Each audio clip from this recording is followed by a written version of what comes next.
BJP machine Telangana దక్షిణాదిలో తమకి తెలంగాణే gate వే అంటున్న కమలం పార్టీ అధికారమే లక్ష్యంగా గేర్ మారుస్తోంది. తెలంగాణలో పాగా వేయటమే టార్గెట్ గా ఇప్పటి నుంచే వ్యూహాలు రచిస్తోంది. ఢిల్లీ నుంచి నేతల్ని తీసుకొస్తూ గల్లీల్లో పొలిటికల్ హీట్ పెంచుతోంది. రాబోయే గ్రేటర్ ఎన్నికల్ని సెమీఫైనల్ గా భావిస్తూ ఫైనల్స్ కోసం కమలనాథులు స్కెచ్ చేస్తున్నారు.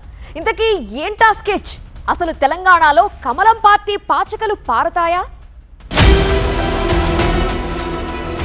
దక్షిణాది రాష్ట్రాలపై కన్నేసింది భారతీయ జనతా పార్టీ. ఉత్తరాదిన మంచి పట్టు సాధించి పలు రాష్ట్రాల్లో విజయ దుందుబి మోగించిన బీజేపీ తెలంగాణలోనూ అధికారమే లక్ష్యంగా ఉవ్విళ్లూరుతోంది. కాస్త కష్టపడితే చాలు వచ్చే ఎన్నికల్లో ఈజీగా గెలవవచ్చంటూ పావులు కదుపుతోంది. గతం కంటే భిన్నంగా తెలంగాణలో పరిస్థితులుండడం, ఎంపీ స్థానాలను గెలుచుకోవడం, అలాగే రాజ్యసభ సభ్యులు సైతం ఉండడంతో ఈ పాజిటివ్ సిచ్యువేషన్ ని క్యాచ్ చేసుకోవాలని అధిష్టానం సైతం మురుకులు పెడుతోంది. దాని ఫలితమే ఎన్నో కీలక నిర్ణయాలు తీసుకుంది. మేము అది తెచ్చాం, మేము ఇది తెచ్చామంటూ టీబీజేపీ నేతలు సైతం తెగ ప్రమోట్ చేసుకుంటున్నారు.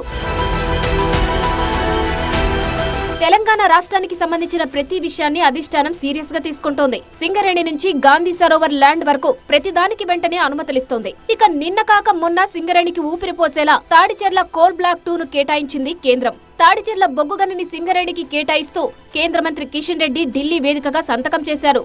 తాడిచెర్ల 2 కోల్ బ్లాక్ ఆ ఫైల్ మీద సంతకం చేశాను. ప్రతి సంవత్సరానికి 6 మిలియన్ టన్నుల యొక్క బొగ్గు ఉత్పత్తి తాడిచెర్ల 2లో సింగరేణి సంస్థ ఉత్పత్తి చేయడానికి అవకాశం ఉంటుంది. అలాగే కేంద్ర ఆహార ప్రజా పంపిణీ శాఖ మంత్రి ప్రహ్లాద్ జోషిని తెలంగాణ బీజేపీ ఎంపీలు ఎమ్మెల్యేల బృందం కలిసి అదనపు ధాన్యం కొనుగోళ్లు చేపట్టాలని విజ్ఞప్తి చేసింది. దీనికి కేంద్రం సానుకూలంగా స్పందించింది. అంతేకాదు ఎన్నో ఏళ్లుగా నలుగుతున్న హైదరాబాద్ మెట్రో రైల్ విస్తరణకు అడ్డంకులను తొలగించేందుకు లైన్ క్లియర్ చేయడంతో పాటు రక్షణ శాఖకు చెందిన భూములను గాంధీ సరోవర్ ప్రాజెక్టు కోసం కేటాయించింది మోదీ సర్కార్. తెలంగాణ అభివృద్ధికి తాము కట్టుబడి ఉన్నామనే బలమైన సంకేతాన్ని ప్రజల్లోకి తీసుకెళ్లడంలో కమలనాథులు సఫలమవుతున్నారు. ఇక పొలిటికల్ స్క్రీన్ విషయానికి వస్తే తెలంగాణ బీజేపీలో మునుపెన్నడూ లేని విధంగా అగ్రనేతల పర్యటనలు ఊపందుకున్నాయి. కాషాయ పార్టీ జాతీయ అధ్యక్షుడు నితిన్ నబీన్ ఇటీవల 3 డేస్ టూర్ తో గ్రౌండ్ సెట్ చేసి వెళ్లారు. వరుస సమీక్షలతో గ్రౌండ్ లెవెల్ లీడర్లను అప్రమత్తం చేశారు. ఇక నిన్నటికి నిన్న కేంద్ర మంత్రి జేపీ నడ్డా సైతం రాష్ట్రంలో పర్యటించి దిశానిర్దేశం చేశారు. చేరికల తలుపులు తెరవండని టీబీజేపీ నేతలకు పిలుపునిచ్చారు. బీఆర్ఎస్ కాంగ్రెస్ లపై తీవ్ర విమర్శలు గుప్పించారు. అలాగే రేపు కేంద్ర మంత్రి అశ్విని వైష్ణవ్ కూడా తెలంగాణ బాట పట్టనున్నారు.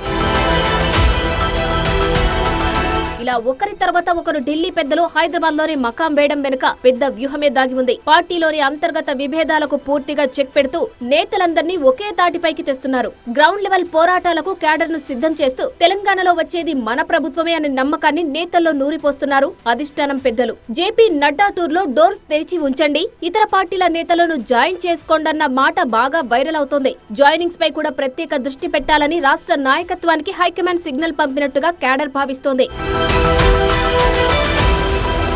అగ్రనేతల వరుస పర్యటనలతో టీబీజేపీ నేతల్లో హుషారు పెరిగింది. వచ్చేది మా ప్రభుత్వమే అంటూ పదే పదే స్పీచ్లు ఇస్తున్నారు నేతలు. ప్రజలు తమ వైపే ఉన్నారంటున్నారు. ఖచ్చితంగా తెలంగాణ రాష్ట్రాన్ని రేపు ఎప్పుడు ఎన్నికలు వచ్చినా 2028, 2029 ఎప్పుడు ఎన్నికలు వచ్చినా తెలంగాణ రాష్ట్రం భారతీయ జనతా పార్టీ గెలవబోతున్నది. గ్రామ స్థాయి నుంచి బూత్ స్థాయి నుంచి బలోపేతం చేసుకుంటూ మరోవైపు ప్రజాక్షేత్రంలో ప్రజల పక్షాన నిలబడి పోరాటం చేయాలనేదే మాకు ఇచ్చినటువంటి దిశానిర్దేశం. ఖచ్చితంగా తెలంగాణ రాష్ట్రంలో రాబోయే రోజుల్లో భారతీయ జనతా పార్టీని ఒకవైపు బలోపేతం చేస్తూ ప్రజల పక్షాన మేము పోరాటం చేయడం అనేది మా ఎజెండా. ప్రజలు గమనిస్తూ ఉన్నారు. భారతీయ జనతా పార్టీ రేపు రాబోయే రోజుల్లో ప్రజలు కోరుకున్నటువంటి పాలన ఇవ్వగలిగేది భారతీయ జనతా పార్టీ కాబట్టి మా వైపు చూస్తూ ఉన్నారు.